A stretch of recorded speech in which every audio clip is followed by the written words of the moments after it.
যুক্তরাষ্ট্রের খ্যাতিমান টাইম সাময়িকীর করা ২০২৫ সালের বিশ্বের সবচেয়ে প্রভাবশালী ১০০ ব্যক্তির তালিকায় আছেন বাংলাদেশের অন্তর্বর্তী সরকারের প্রধান উপদেষ্টা প্রফেসর মোহাম্মদ ইউনূস।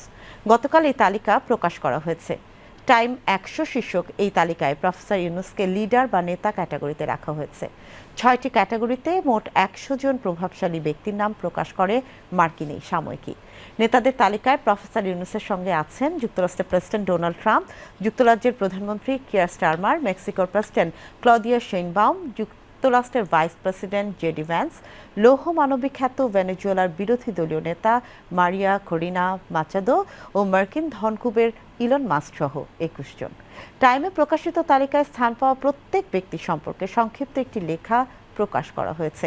সেখানে প্রফেসর মোহাম্মদ ইউনূসকে নিয়ে লিখেছেন যুক্তরাষ্ট্রের সাবেক পররাষ্ট্রমন্ত্রী হিলারি ক্লিন্টন।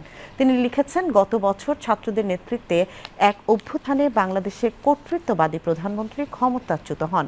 এরপর দেশটিকে গণতন্ত্রের পথে পরিচালিত করতে এগিয়ে আসেন শান্তিতে নোবেলজয়ী মোহাম্মদ ইউনূস। হিলারি ক্লিন্টন লিখেছেন, কয়েক দশক আগে ইউনূস বাংলাদেশে ক্ষুদ্র ঋণের মাধ্যমে সবচেয়ে প্রান্তিক জনগোষ্ঠীগুলোর ক্ষমতায়নের লক্ষ্যে গ্রামীণ ব্যাংক প্রতিষ্ঠা করেন।